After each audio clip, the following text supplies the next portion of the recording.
development is inclusive and equitable. That policy was adopted in 2022, and it now is an umbrella for 90 programs within the executive that aim to ensure development for the human beings from cradle to grave. Through these various initiatives, Guatemala is seeking to distinguish itself as a leader in the fight against trafficking in persons. We have made this our priority. It's a scourge that we want to halt, to bring in human dignity, because the numbers of persons trafficked are on the rise. I might remind you that the gross profit made by trafficking in persons exceeds the profit made by the international arms trade, and soon these profits will surpass those garnered by the illicit drug trade. Children are snatched from their homes, they're handed over to gangs that prostitute them, and then, once they've ceased to be fresh meat for those criminals, they are butchered and their organs are sold for transplants. We cannot remain indifferent and passive in the face of these horrific crimes. Mr. Mr. President, this is my last speech before this General Assembly as a head of state. And contrary to the supposed truths we've heard from this podium today, I will hand over power to the person who was elected as a result of who will be elected in the elections on the 14th of January. The elections we've already seen were rooted in unnecessary international involvement. That involvement and interference was unnecessary because our democracy is not perfect, but it has been a democracy which has allowed us to have the peaceful handover of power and respect of the Constitution. And we have a continent where some presidents fight to stay and cling to their jobs, and they allow re-elections which go against their own constitutions. But we have remained faithful to our Constitution and the principle of democratic handover every 4 years. I now wish to conclude. The United Nations is facing the greatest challenges of its time. We have challenges in front of it which require us to be strong. We need to remain united. We need to be ready for action. Global peace was something we took for granted for years, but now there needs to be a major international covenant, a covenant which moves beyond differences, goes beyond colours, which does not, which goes beyond countries and national borders. This covenant needs to place human beings at its heart. Citizens need to be the front runners. People and protecting them should be our ultimate goal. We need to halt wars. That seems a pipe dream today. Today, we have a major imperative to heed. But whatever you may believe, let us fight for peace. Wherever you may be, let us fight for peace. Whatever your situation, let us fight for peace. If we don't do that, we'll one day wake up and we'll have been invaded or killed by others. That's why we must stand united. We must strive so that one day we can, as citizens of the world, wake up in a climate of peace, progress, and development. I thank you.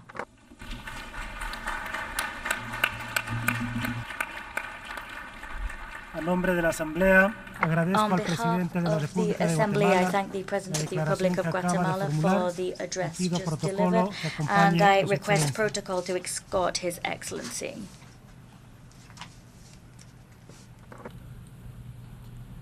La Asamblea escuchará ahora The un Assembly will discurso de la now hear an address excelentísima by Her señora Excellency Katalin Novak, presidenta de President Hungría. of Hungary. Pido protocolo que I acompañe a su request excelencia. protocol to escort Her Excellency.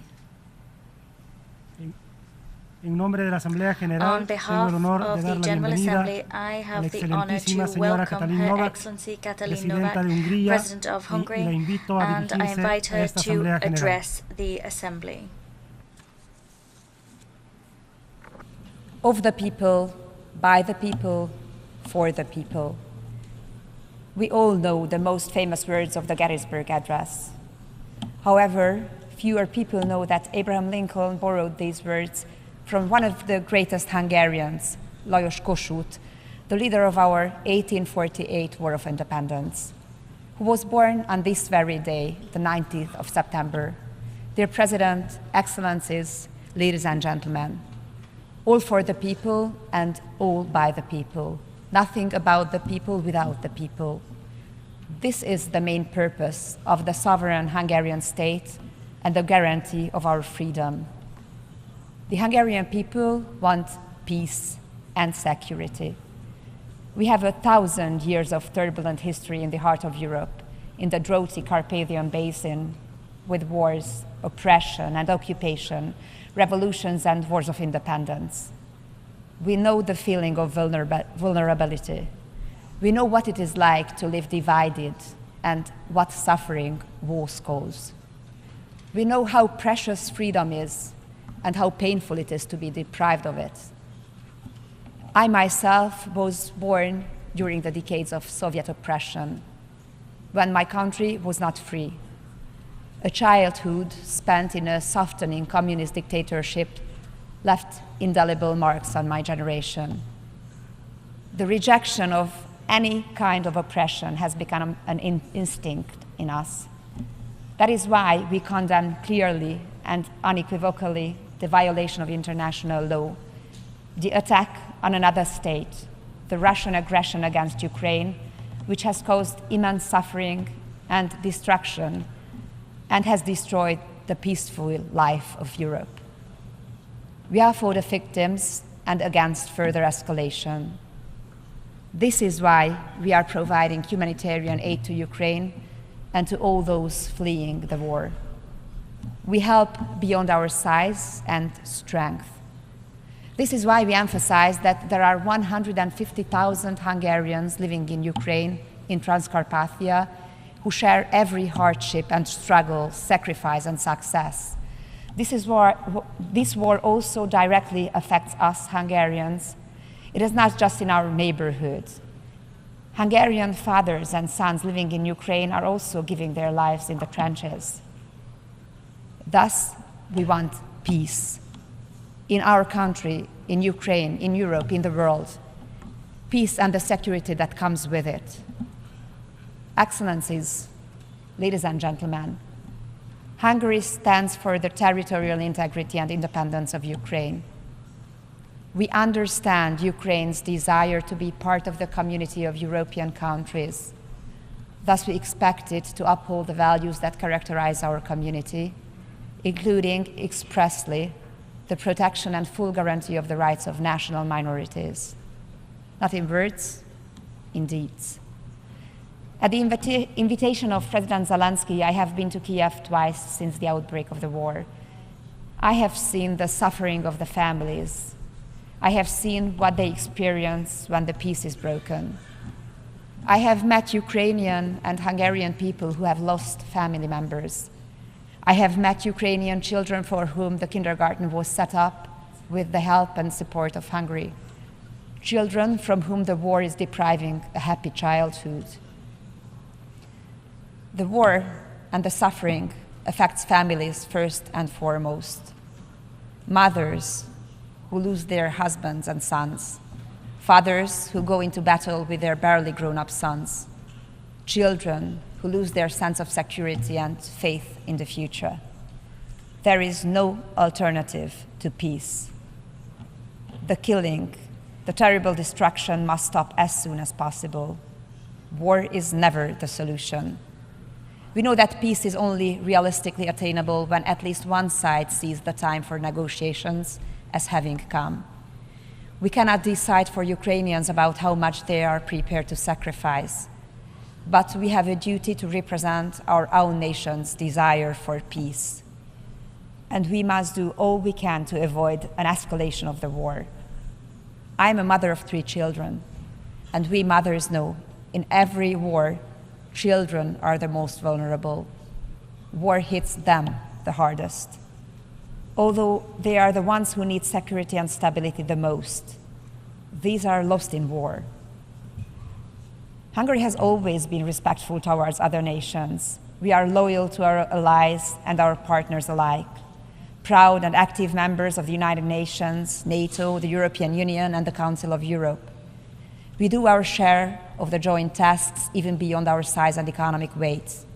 As an equestrian nation, we speak honestly with a straight posture. Here we are at the UN in New York, heads of state and governments, world leaders. We have come together as we do every year. In the United Nations, created by our ancestors' desire for peace, demand a ceasefire and a just peace. Excellencies, ladies and gentlemen, of the people, by the people, for the people, I would also like to take this opportunity to send a message to the world from young Hungarians. I have asked our youth delegate, the youth delegate of Hungary to the United Nations, CHANG Offenbacher, who is here with us today, to help us articulate the message of Hungarian youth. This is the sentence they gave me. Today, we need solidarity with each other more than ever. So young people feel that we must look out for each other, that we must not let go the hands of others reaching out towards us. Excellencies, ladies and gentlemen, this spring in Hungary, Budapest, in the nation's main square, the square named after the aforementioned Lajos Kossuth, Pope Francis prayed in the presence of tens of thousands of people with the following words. pour into the hearts of the leaders of men and of peoples the desire to build peace, to offer to future generations a future of hope, not war, a future of cradles, not graves. The 5th Budapest Demographic Summit, the most important international forum on demographic issues, was concluded 3 days ago. A large part of the world is facing, in addition to war, a difficulty that is oppressing it from within. In Europe and in many of your countries, the demographic winter has turned into an ice age. Public leaders, thinkers, demographers, and the representatives of family organizations and professional workshops from 60 countries and 5 continents sought answers on how to protect and strengthen families and how to overcome our demographic difficulties. If we do not address this issue, it will have an immeasurable impact on our economies, societies, and security in the near future. Elon Musk may be right when he says that demographic decline is a more serious problem than the climate crisis. Little attention is paid to the real and irreversible change of the world. If there is no child, there is no future. What is the point of looking after the earth if we don't have children and grandchildren to pass it on to? If childlessness becomes widespread, if fewer children continue to be born each year than the number of those who pass away in our countries, our beloved world that we believe to be secure will be shattered. We Hungarians see the solution to the demographic crisis in strengthening and supporting families. Our aim is for everyone to have a full and happy family life and to have all the children that young couples want. Hungary was the first country in the world to put the strengthening of families and the tackling of the demographic crisis into the focal point. We have built a broad family support system. In the European Union, we are the ones who spend the most on family support. This has not destroyed the Hungarian economy. On the contrary, strengthening families is positive in economic terms. We protect parental freedom. We strongly believe that the right to raise children does not belong to the state, nor to NGOs, nor to the media or the knowledge industry, but to parents. Anyone who has a child is ready to fight at any time to ensure that their child can live in peace and freedom. Families pass on their values from generation to generation in the face of every difficulty, every historic trauma, every challenge. The message of the Demographic Summit of Budapest, our capital city, which is 150 years old this year, is clear. Pro-family forces stand up for their values and interests. Even at a time when anti-family and anti-child ideologies are on an unprecedented offensive. In fact, especially then. We recognize that family is the key to security.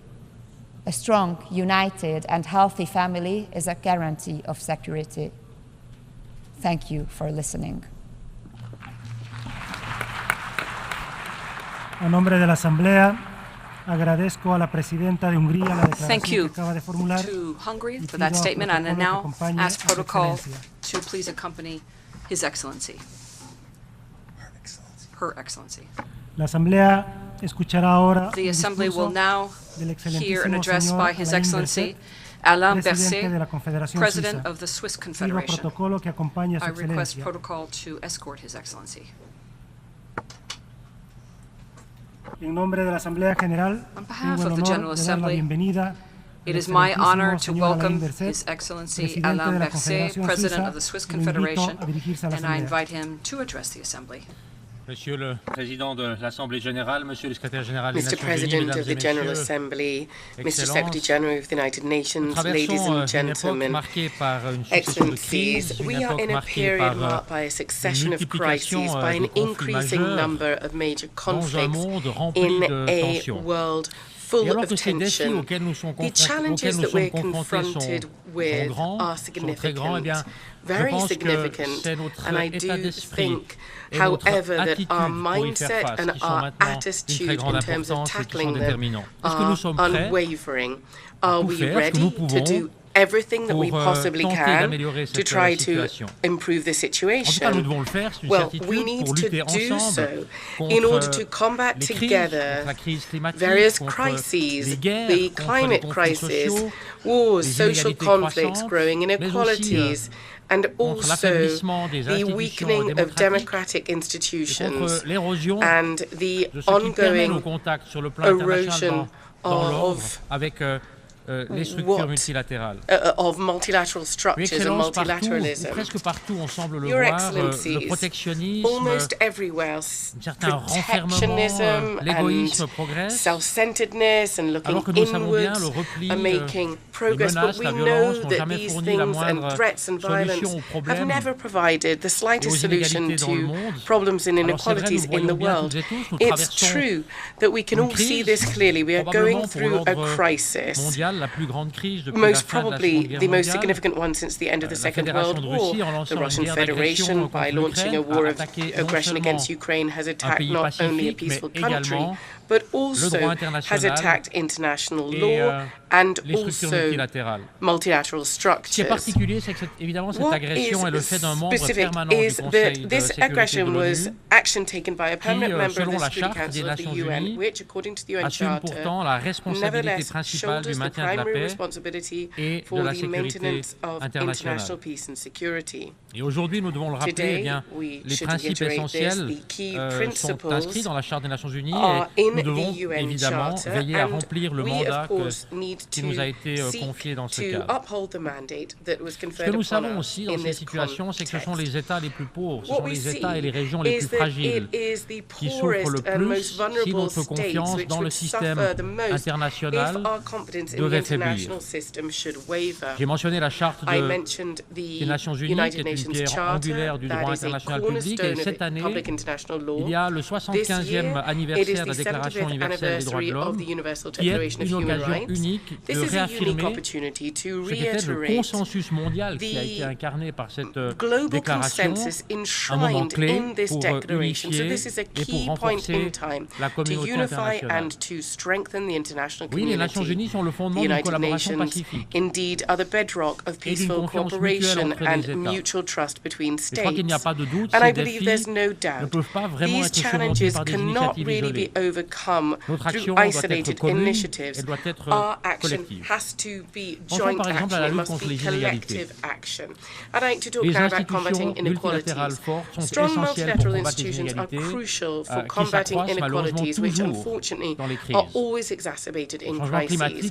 Climate change also exacerbates social inequalities and economic inequalities. These inequalities spike not only between countries, but also within countries, whether we're talking about social inequalities, gender inequalities, or economic disparities. I was struck to read recently that over the past 20 years, the income back between the 10% richest people and the 50% poorest people has doubled. I was also struck when I read recently that inequalities today are as stark as they were at the beginning of the 20th century, before the First World War. Inequalities still, in a disproportionate manner, affect those who are already the most vulnerable in our societies. Inequalities foster instability and populism. Inequality leads to a loss of trust in institutions and in democracy. This vulnerability is a threat to each and every one of us there, both domestically speaking within our countries.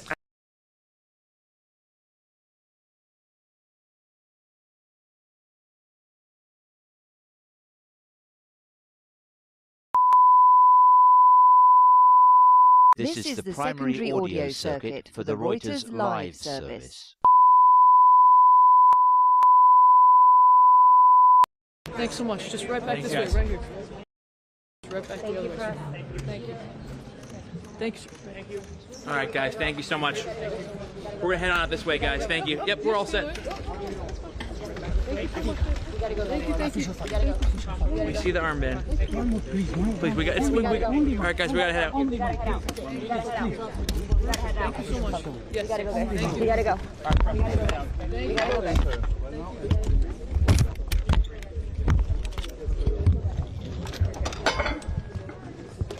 so much. Thank you.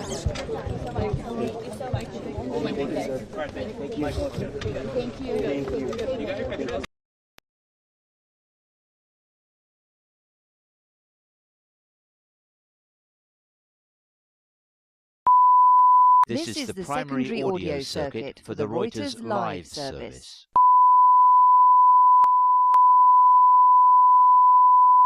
This is the primary audio circuit for the Reuters live service.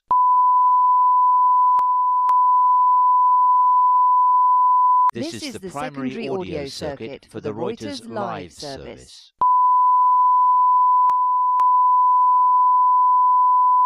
This is the primary audio circuit for the Reuters live service.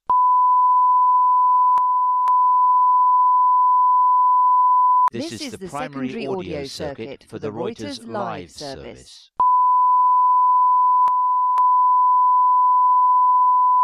This is the primary audio circuit for the Reuters live service.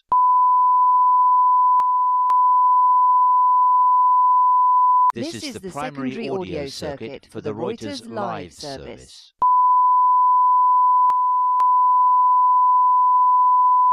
This is the primary audio circuit for the Reuters live service.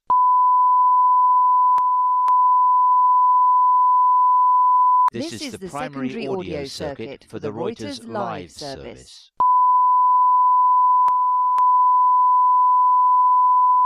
This is the primary audio circuit for the Reuters live service.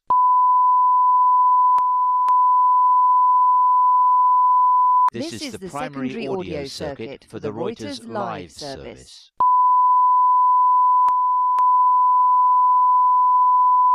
This is the primary audio circuit for the Reuters live service.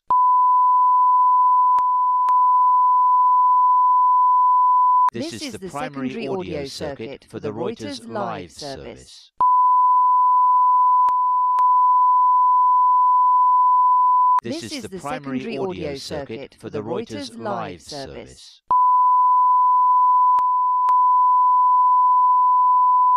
This is the primary audio circuit for the Reuters live service.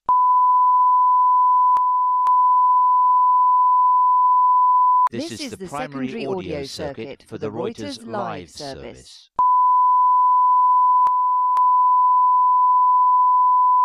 This is the primary audio circuit for the Reuters live service.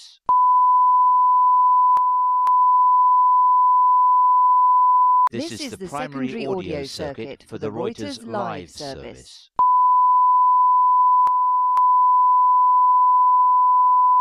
This is the primary audio circuit for the Reuters live service.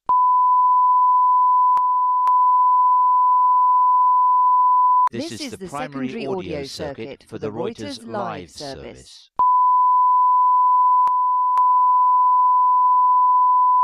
This is the primary audio circuit for the Reuters live service.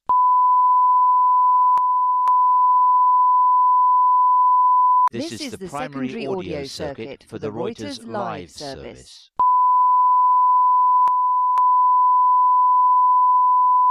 This is the primary audio circuit for the Reuters live service.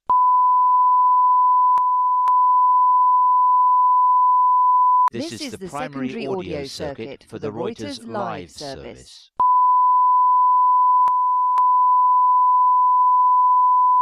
This is the primary audio circuit for the Reuters live service.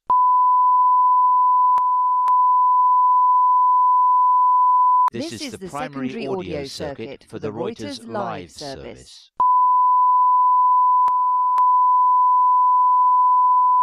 This is the primary audio circuit for the Reuters live service.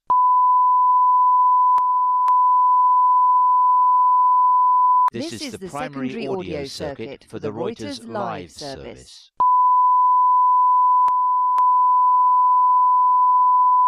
This is the primary audio circuit for the Reuters live service.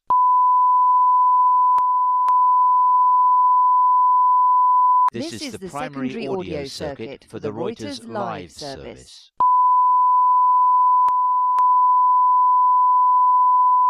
This is the primary audio circuit for the Reuters live service.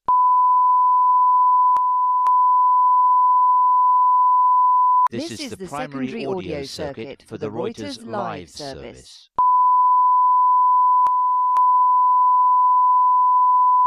This is the primary audio circuit for the Reuters live service.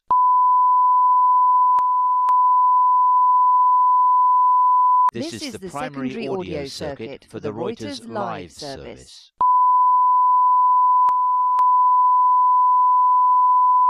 This is the primary audio circuit for the Reuters live service.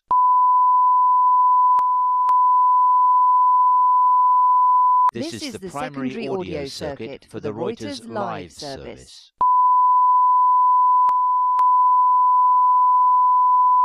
This is the primary audio circuit for the Reuters live service.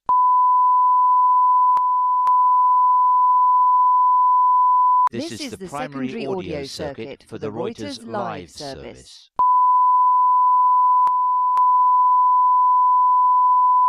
This is the primary audio circuit for the Reuters live service.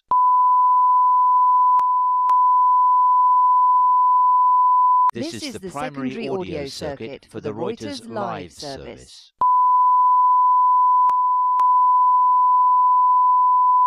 This is the primary audio circuit for the Reuters live service.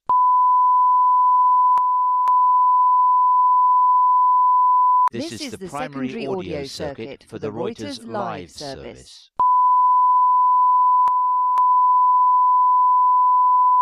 This is the primary audio circuit for the Reuters live.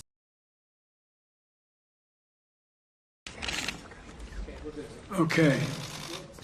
It's an honor to be here with you, our first presidential summit, all the presidents around this table, the Secretary of State. I think this is a historic moment, building on years of close cooperation between Central Asia and the United States.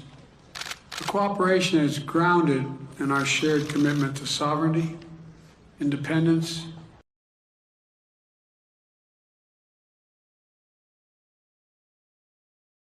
and today we're taking our cooperation to new heights. First,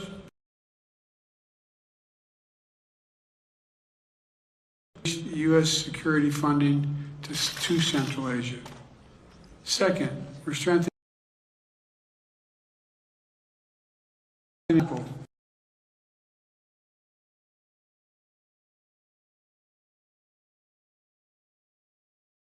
For development purposes.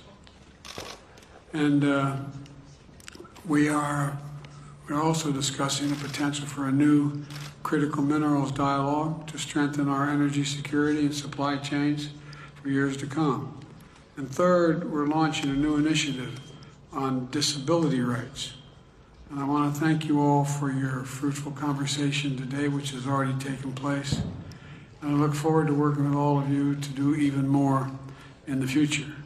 I'm genuinely looking forward to following up on this meeting because we are stronger, and I genuinely believe the world is safer when we stand together, our 5 nations. So thank you very, very much for making the effort. I look forward to seeing you soon, possibly in one of your countries. Thank you.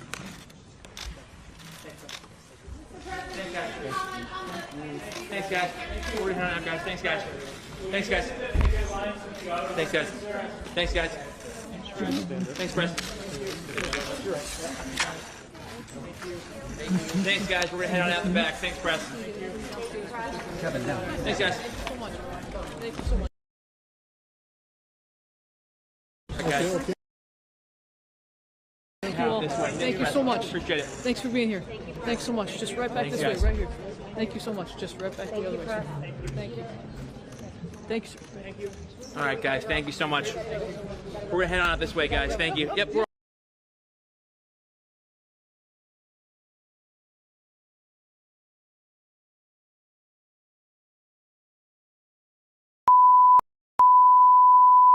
This is the primary audio circuit for the Reuters live service.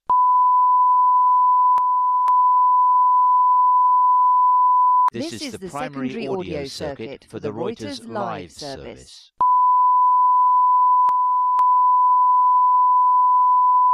This is the primary audio circuit for the Reuters live service.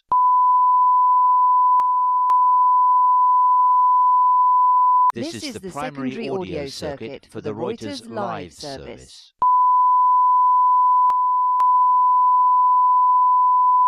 This is the primary audio circuit for the Reuters live service.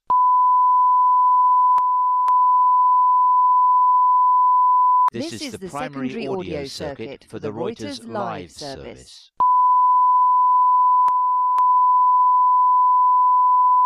This is the primary audio circuit for the Reuters live service.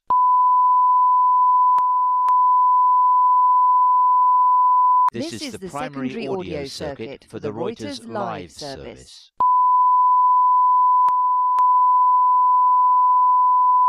This is the primary audio circuit for the Reuters live service.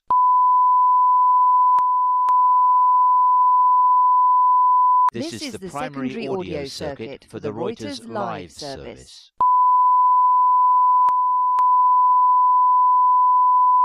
This is the primary audio circuit for the Reuters live service.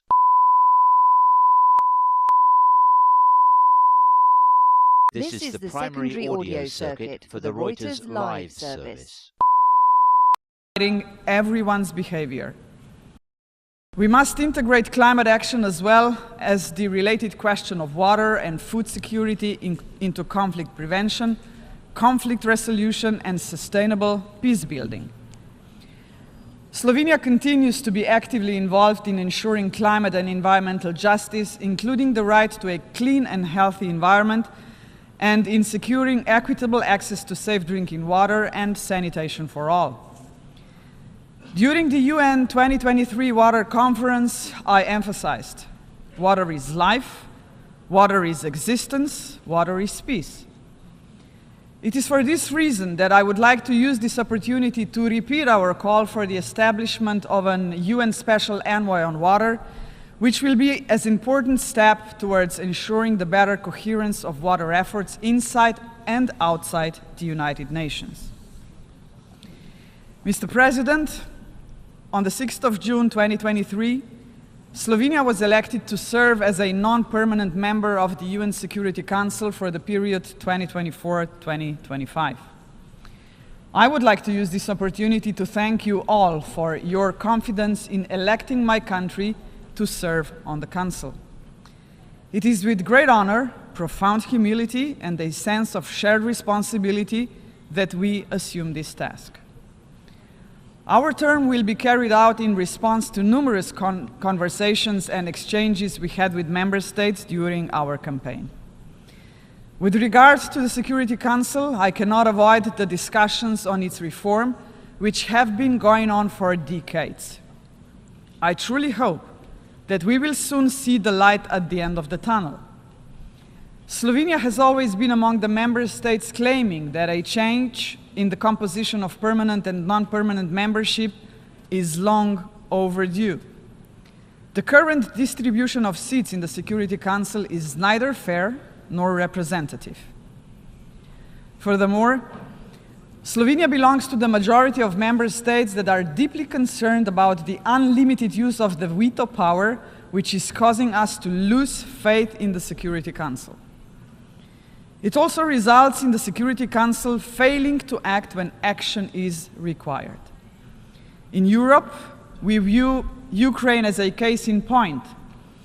Even some permanent member states have suggested that the P5 should refrain from using the veto, at least in the case of mass atrocities. We are all seeing this most valid suggestion ignored. In this regard, we commend Liechtenstein's recently introduced veto initiative as an important invitation to the P5 to reflect thoroughly on the situation before resorting to a veto. At the same time, it needs to be recalled that the UN Charter itself gives the P5 an opportunity to express their displeasure with decision-making, but still to act responsibly. They may not like a draft resolution, but they can choose to abstain and let the UN pursue without interruption its main goal, to maintain peace and security for all, not for merely a few, and certainly not just for one.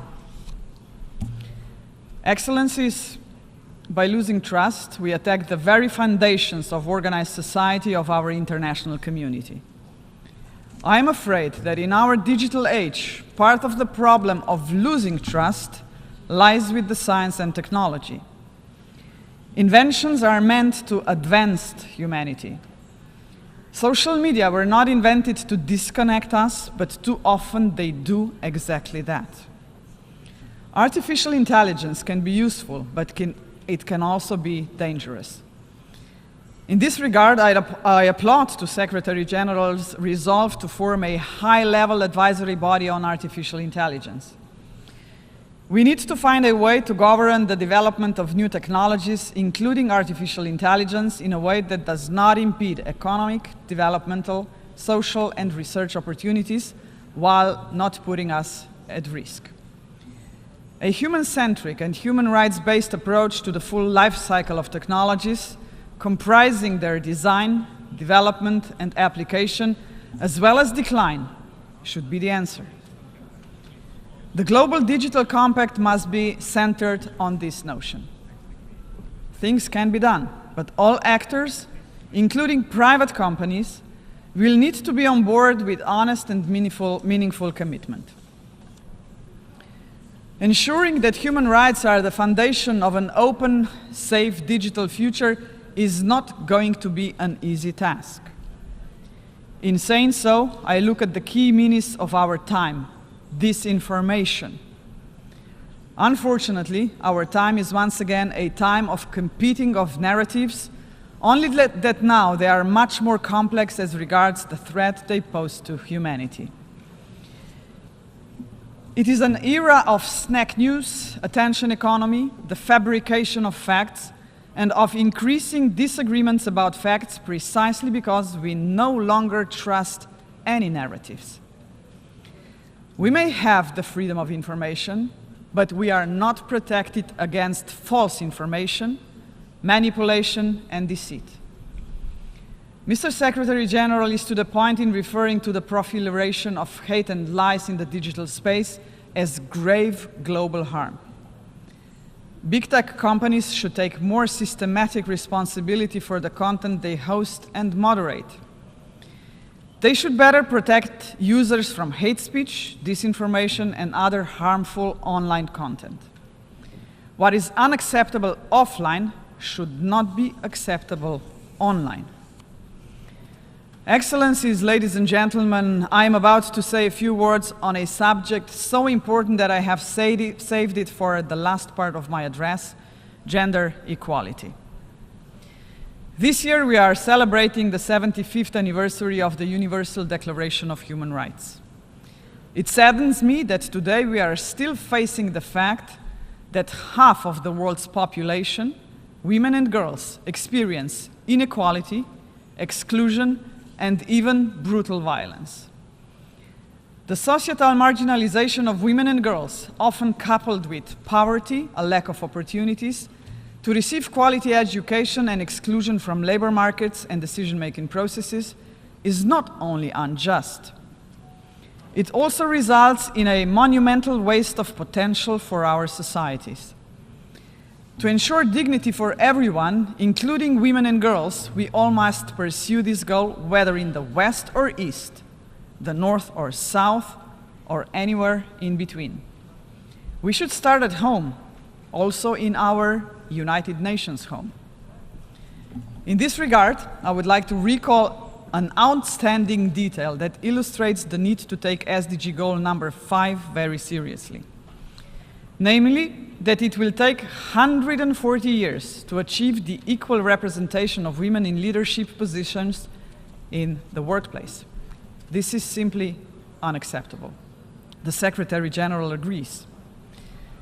The achievement of women's full, equal, and meaningful participation in political and public life is part of his new agenda for peace. That is why I am very much in favor of initiatives to achieve this objective, including within the framework of the United Nations. On this particular point, I'm thinking of the initiative from the group of women leaders, Voices for Change and Inclusion, concerning the alternation of the gender of the presidency of the UN General Assembly. Mr. President, you are presiding over an assembly of the most important global institution. We are all painfully aware of the fact that hitherto only four presidents of the General Assembly have been women. Only 4 in its entire history. 74 were men. We should live up to our own declarations on gender equality and materialize them in the work of the General Assembly as well. This would be a vivid and symbolic way of demonstrating our joint commitments. Excellencies, as I leave this podium, I would like to reaffirm the need for multilateralism.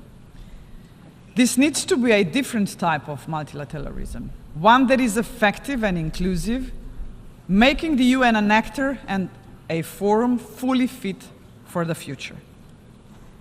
The most pressing challenges today, and I have elaborated on some of them, cannot be addressed by individual states, no matter their size or power. This must be a collective effort, or our children and grandchildren will be affected much more than the generation of leaders gathered here. We must work towards a new global compact which needs to be principled, rise above particularistic interest, and be based on global solidarity. It needs to prioritize the protection of nature and human dignity. It also needs to have a long horizon. Slovenia is fully committed to contributing to the Pact for the Future, and we look forward to actively engaging in the upcoming summit next year. We must be ambitious, even if do not agree on solutions to all the emerging challenges. We need to use our power and resources to put all our collective efforts into action in order to solve them. Better, one by one, than none. Thank you very much, Your Excellencies and ladies and gentlemen.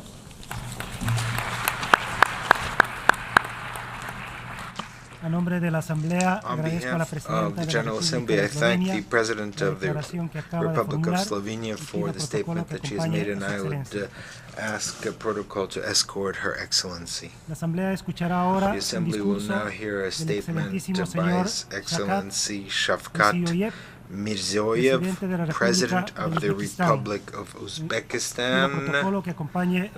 I request protocol to escort His Excellency. On behalf of the General Assembly, I have the honor to welcome His Excellency Shavkat Mirziyoyev.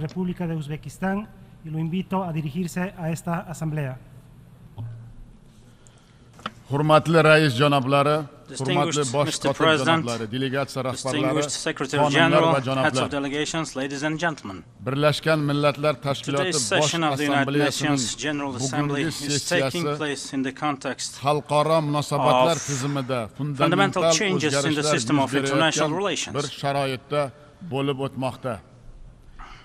There is a global crisis of confidence. Problems in the functioning of global security institutions and deviation from international law are increasing. All this is causing a huge increase in tension. The geopolitical contradictions are creating new obstacles to the free flow of trade, investment, and innovation. Yangi to'siqlar vujudga kelmoqda. Even on the issues that concern the fate of humanity as a whole, such as climate change, hunger, and inequality, one can feel that mutual communication has been lost. In such a complex situation, the idea of preserving the spirit of practical cooperation and interaction, placing common interests above existing conflicts and strengthening unity. Last year we launched the Samarkand Solidarity Initiative aimed at common security and development. Our main goal is as follows: to comprehensively understand the responsibility for the present and future of our countries and peoples, to engage in a global dialogue all parties that are ready for open and constructive cooperation. I am confident that holding a summit of the future next year at the initiative of the UN Secretary General will serve to address the current challenges of international and regional development, increase the influence and effectiveness of our organization. Dear participants of the Assembly, we remain committed to continuing our policy of creating new Uzbekistan, which is a low-governed, secular, democratic and social state. Our country is boldly pursuing the path of fundamental reforms and strengthening the principles of democracy and justice based on the noble idea of in the name of human values and interests. In April this year, for the first time in the history of Uzbekistan, a nationwide referendum was held on the renewed constitution, which defines the priorities of national development. More than 90% of the voters in the referendum supported this truly popular constitution. This has ensured that our reforms have become indeed irreversible. In our basic law, we have reaffirmed our commitment to the principles of equality of all citizens, human rights, freedom of speech and conscience, regardless of nationality, language, or religion. It is on this legal basis that we have adopted the development strategy Uzbekistan 2030. This strategy is in line with the United Nations Sustainable Development Goals, and we are fulfilling all commitments we have undertaken. Ladies and gentlemen, as an outcome of the ongoing reforms, the economy of Uzbekistan, despite the global challenges, is showing a steady growth. Over the past 6 years, the gross domestic product of the country has grown over 1.5 times. Our main objective is to double this figure by 2030. Another priority of our economic liberalization is to become a full member of the World Trade Organization in the near future. Since 2017, poverty in our country has been halved thanks to the policies aimed at improving the living standards of our people. We plan to reduce it to 7% by 2030.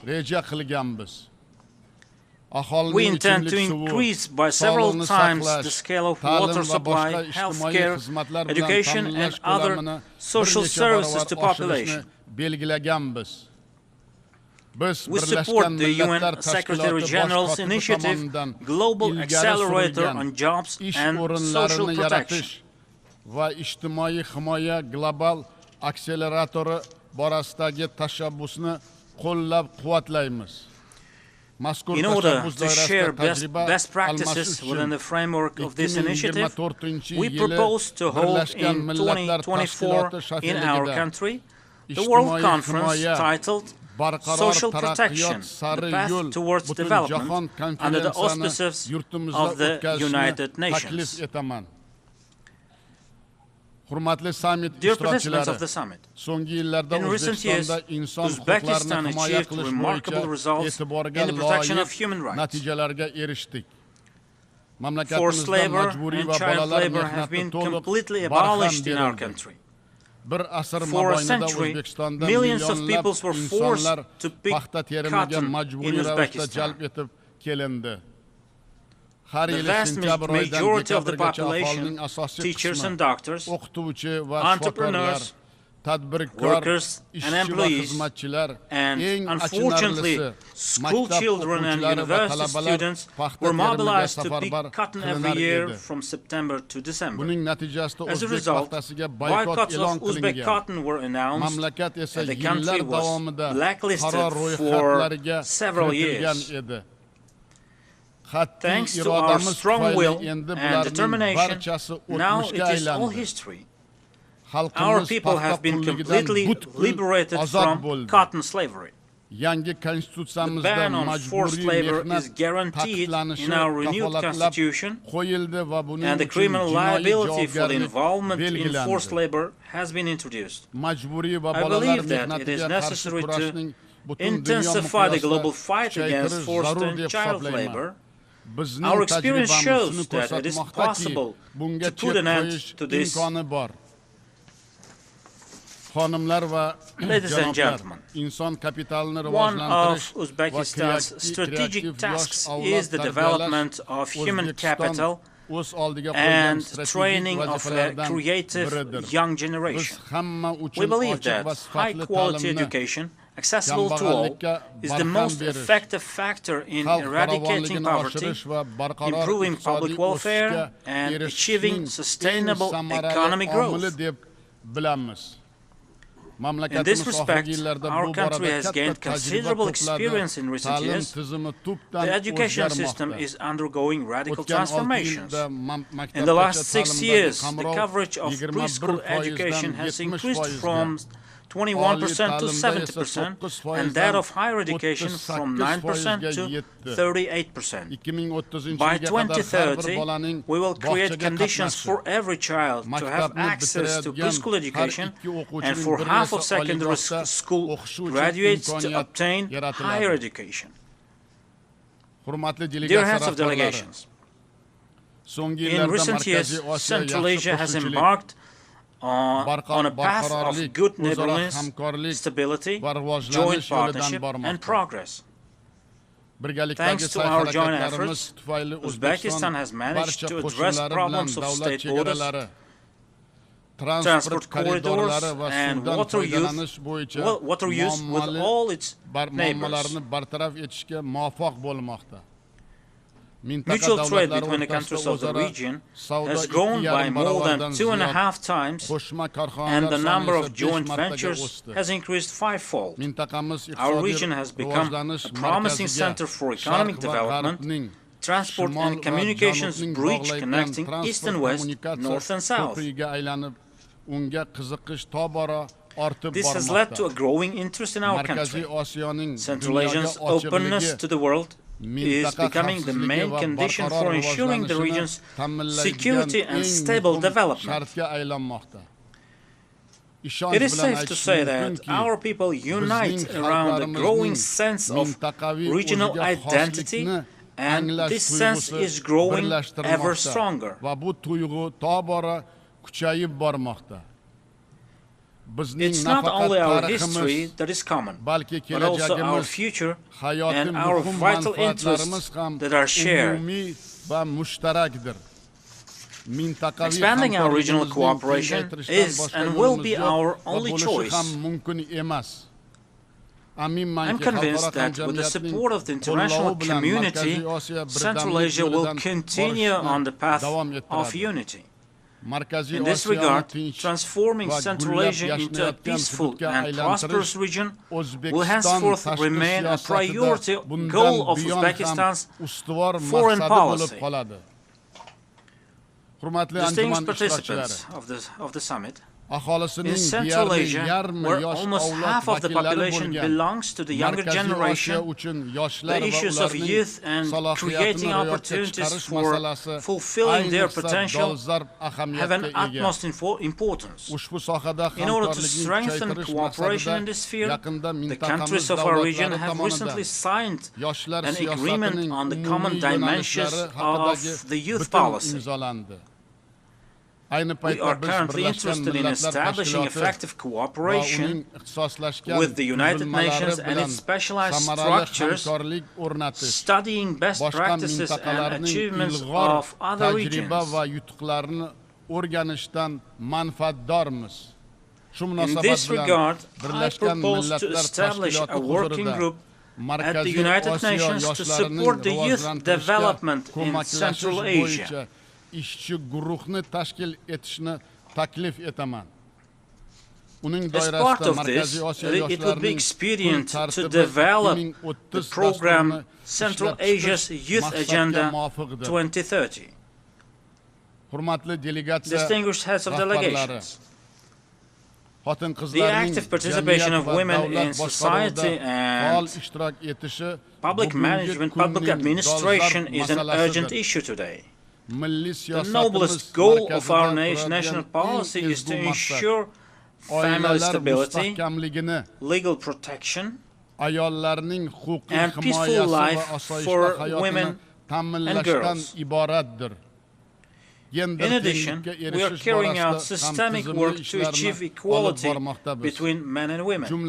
For example, last year, 49% of university enrollments accounted for girls.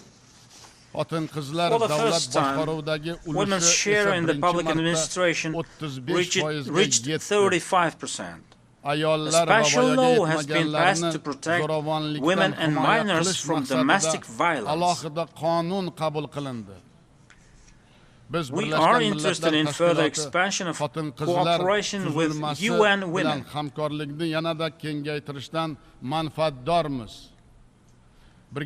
As a joint initiative, we propose to hold the Asian Women Forum in Uzbekistan next year to discuss the issues of fulfilling the creative potential of women and exchange experiences and best practices.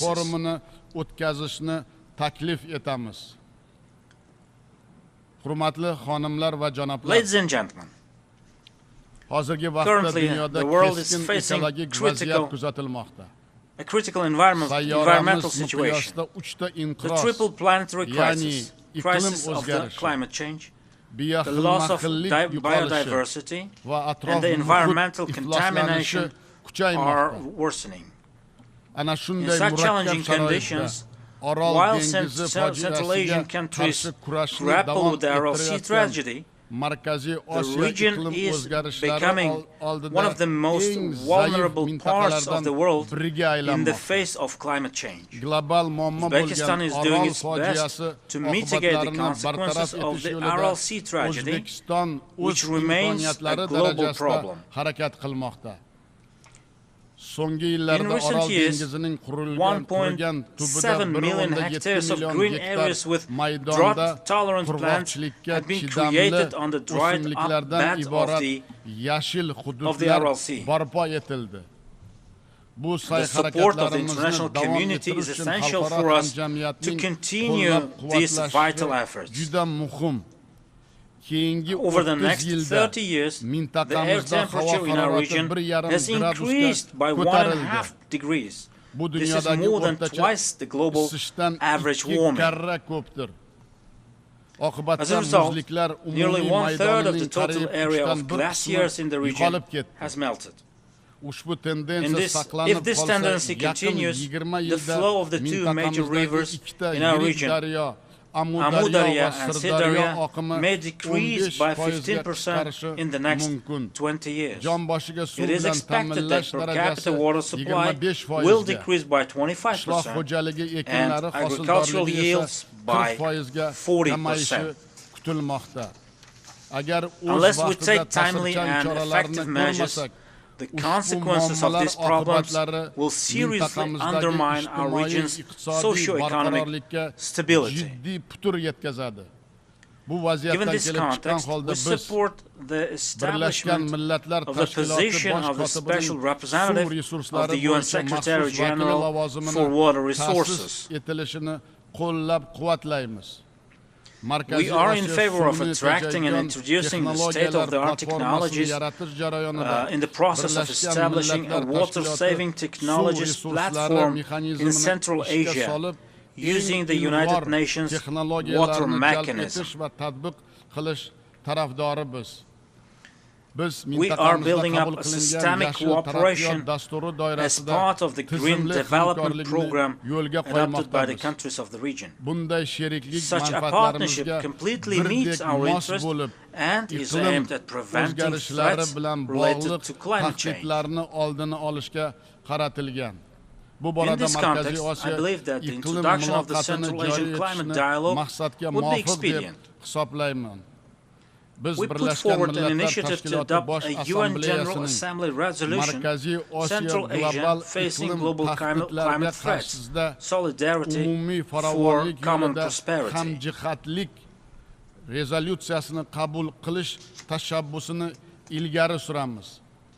We propose to discuss its substance at the International Climate Forum to be held in Samarkand next year.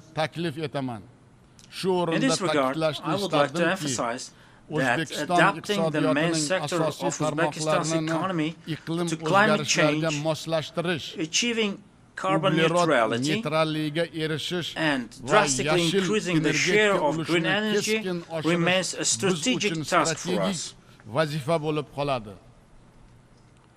Dear participants of the Assembly, we need to strengthen our joint efforts in preventing the spread of the scourge of extremism and radicalization of youth.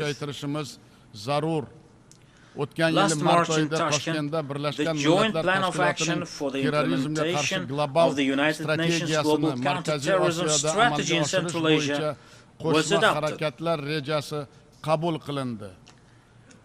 As part of our national strategy on countering extremism and terrorism, we are placing a particular emphasis on this matter.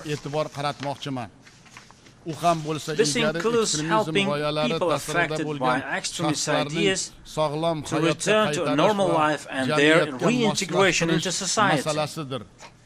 We have gained unique experience in this regard. We have conducted the humanitarian Operation Meher, which means benevolence in English 5 times.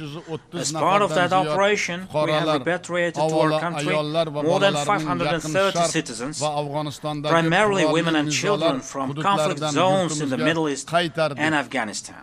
They have all received medical, psychological, social assistance, and other support. In June this year, here at the United Nations headquarters, the international community learned the stories from people repatriated to our country and embarked on a new life.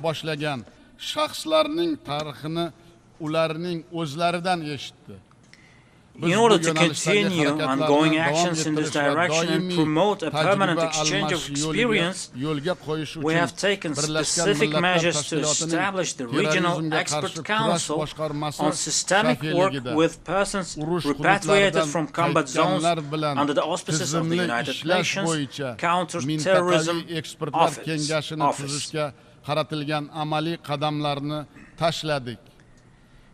United Nations member states must be more unified and work together to combat common threats such as international terrorism. I would like to emphasize another important matter. We believe that the recent manifestations of religious intolerance and Islamophobia that have taken place in some countries are unacceptable. In order to promote globally the ideas of religious tolerance and cooperation, we propose to establish in Uzbekistan the International Center for Interreligious Dialogue and Cooperation under the auspices of UNESCO. We take great pride that our country is a homeland of profound scholars and thinkers, such as va tinchlik dini sifatida namoyon etgan Al-Xorazmiy, Biruniy, Ibn Sino, Imom Buxoriy, Mirzo Ulug'bek, Alisher Navoiy singari who made incomparable contributions to the development of science and shown Islam to be a religion of knowledge and peace. In order to study the rich heritage of these great scholars and to reveal to the world the true humane essence of Islam, we propose to organize in Uzbekistan next year the international conference titled Islam, a Religion of Peace and Kindness. Esteemed participants of the session, the developments in Afghanistan directly impact international security. The country is facing a new situation and demands a unique approach to resolving the Afghan issue. Leaving Afghanistan again alone with its own problems would be a grave mistake.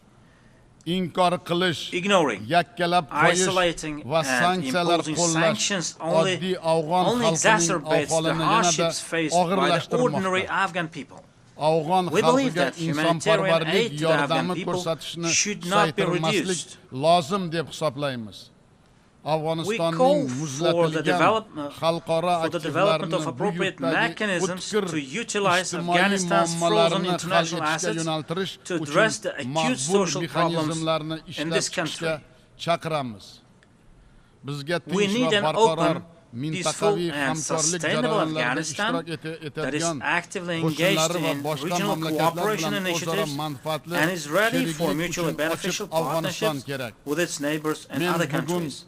Standing here at this high rostrum, I urge the international community to come together in resolving the issue of Afghanistan. I believe it is essential that under the leadership of the United Nations, we jointly develop a flexible and constructive approach to the Afghan issue.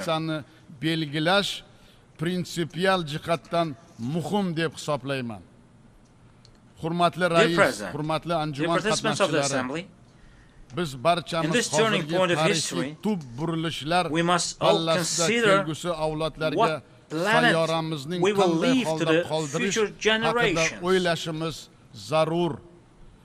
Only through shared aspirations and collective action can we achieve lasting peace and prosperity.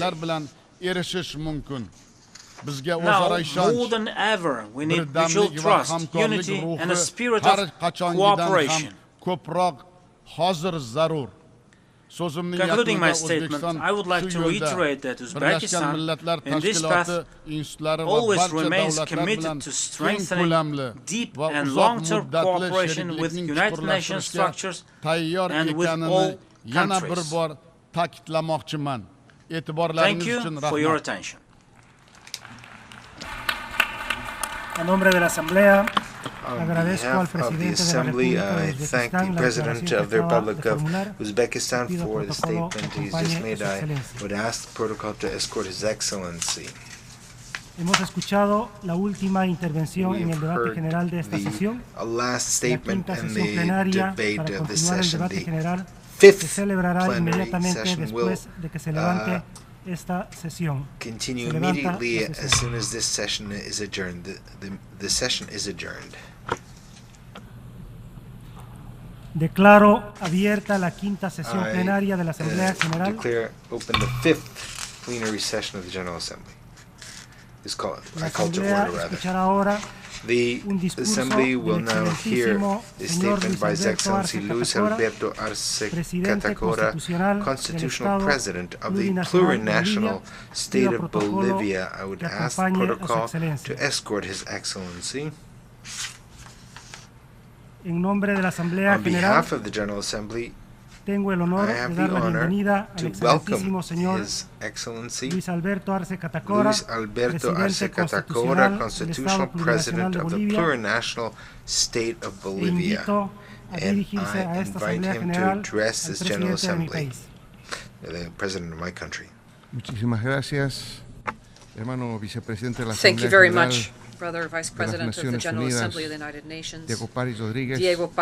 Rodriguez. Es una alegría y un orgullo para Bolivia verlo dirigir esta Asamblea General del más importante organismo multilateral creado por la humanidad.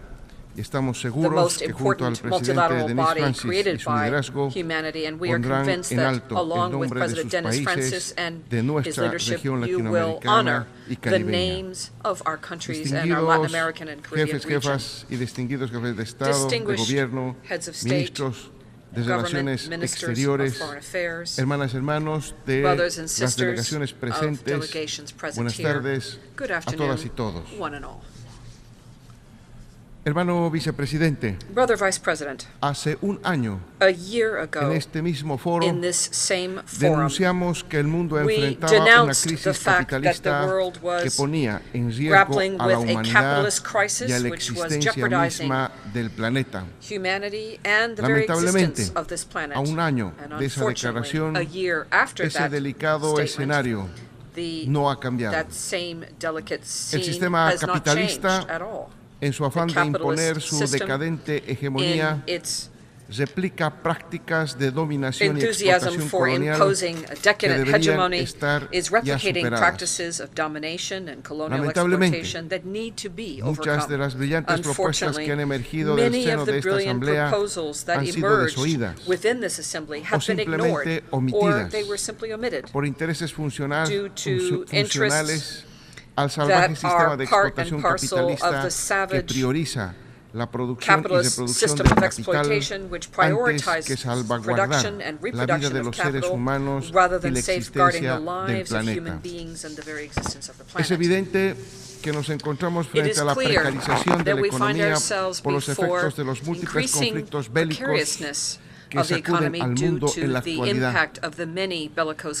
La paz y la seguridad se encuentran en inminente riesgo ante la falta de voluntad de la comunidad internacional para proponer soluciones que privilegien el diálogo y pongan fin a los esfuerzos bélicos fomentados por las transnacionales de la guerra. A ello se suman los graves efectos de la crisis ecológica en los sistemas de vida de todos los rincones del mundo. Según los expertos, debido al sistema imperante, se han superado 6 de los 9 límites planetarios, dentro de los cuales la humanidad y la Madre Tierra en su conjunto pueden continuar desarrollándose y prosperar. Vale resaltar que esta trágica situación empeoró aún más durante las últimas décadas de unipolaridad y unilateralidad, de inacción y de compromisos no cumplidos. Los desafíos pendientes siguen siendo numerosos y enormes, pero hoy nos encontramos ante el alba de una nueva configuración internacional. Estamos convencidos que asistimos a la construcción de un nuevo orden mundial, situación en la que la Asamblea de las Naciones Unidas, siguiendo los principios por los que fue creada, debe jugar un rol principal. Un nuevo orden mundial en el que todos seamos parte, con igualdad de derechos y obligaciones, sin imposiciones de ningún tipo, sin amos ni esclavos, sin dobles raseros para medir a unos y otros, sin sancionadores ni sancionados, un nuevo orden donde prime la solidaridad, la complementación y la colaboración por encima del egoísmo y la mezquindad, con la certeza que ese mundo mejor es posible y necesario. Desde el Estado Plurinacional de Bolivia deseamos compartir las siguientes 7 ideas y planteamientos. Número 1. Reiteramos, al igual que lo hicimos el año pasado, nuestra proposición de que se declare al mundo como territorio de paz. Debemos poner fin de una vez por todas a la carrera armamentista y priorizar el diálogo sincero y la diplomacia de los pueblos para resolver los conflictos armados que amenazan la existencia de la humanidad. Es urgente que nuestras naciones se unan en un esfuerzo colectivo con voces diversas, en especial aquellas que vienen de regiones alejadas de las retóricas de confrontación y que, sin embargo, sufren las repercusiones de la guerra en diferentes dimensiones. Debemos darle una oportunidad a la paz, y en esa tarea la Organización de las Naciones Unidas tiene un rol fundamental para reducir las tensiones y avanzar en diálogos que permitan consolidar sólidas políticas y diplomáticas a los conflictos que ocupan la agenda de nuestra organización. En este orden de ideas, reiteramos nuestra profunda preocupación por la escalada de la violencia en el conflicto en Europa del Este y la amenaza de varios países de agravar la situación a través de un enfrentamiento con el uso de armas de destrucción masiva. Armas que utilizan elementos radioactivos, empobrecidos, y armas no convencionales que se encuentran proscritas por el derecho internacional a través de diferentes instrumentos internacionales que tienen carácter vinculante. Vemos con absoluta preocupación que el gasto militar en el mundo ha llegado a cifras históricas. Hasta abril del 2023 el mundo invirtió más de 2.24 billones de dólares en armas y en la industria de la guerra. Si estos recursos se invirtieran en la paz, en la mediación, el diálogo, el desarrollo de los pueblos y en la vida en lugar de la destrucción y la muerte, no nos encontraríamos al borde de una crisis que agrava las desigualdades en el mundo y que, contrariamente a los objetivos que nos planteamos en este mismo escenario, profundiza la pobreza en el planeta. Los medios y formas de hacer la guerra no pueden ser ilimitados. Un número creciente de países está buscando utilizar el espacio ultraterrestre para mejorar sus capacidades militares en aras de proteger su seguridad nacional, poniendo aún más en peligro la paz y la seguridad de nuestro planeta. Lamentamos profundamente que el mantenimiento de la paz y la seguridad se haya vuelto una meta cada vez más desafiante. Una paz genuina solo podrá ser alcanzada a través de la implementación efectiva de los mecanismos previstos en la Carta de Naciones Unidas y la eliminación completa de todo tipo de armas. Bolivia estará siempre comprometida a defender y fortalecer el multilateralismo y a continuar contribuyendo al desarme, cumpliendo con el derecho internacional, el derecho internacional humanitario, desde una visión centrada en la paz con justicia social, el bienestar de las personas y la convivencia pacífica. Reiteramos nuestro compromiso regional al proclamar América Latina y el Caribe como zona de paz, sustentada en la promoción y el respeto a los propósitos y principios de la Carta de las Naciones Unidas y del derecho internacional, tal como lo expresamos en el marco de la séptima cumbre de jefes y jefas de Estado y de Gobierno de la Comunidad de Estados Latinoamericanos y Caribeños, CELAC.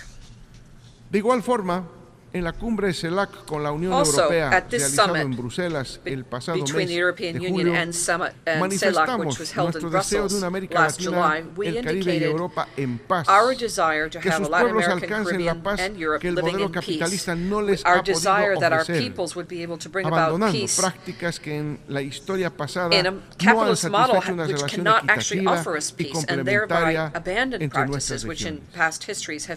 Segundo, es necesario quebrantar cuanto antes el orden internacional injusto que agobia a nuestros pueblos y sentarnos ya a debatir en el marco de las Naciones Unidas para construir un nuevo pacto para el futuro. Desde Bolivia hemos empezado a discutir la posibilidad de un nuevo pacto para el futuro. Pero para hacerlo debemos recordar el pasado, resolver el presente y prepararnos para el porvenir. Estamos obligados a abordar las necesidades de las generaciones presentes y futuras de manera equitativa. No podemos permitir que un niño muera hoy de hambre para asegurar la merienda de otro niño que todavía no ha nacido. Eliminar la pobreza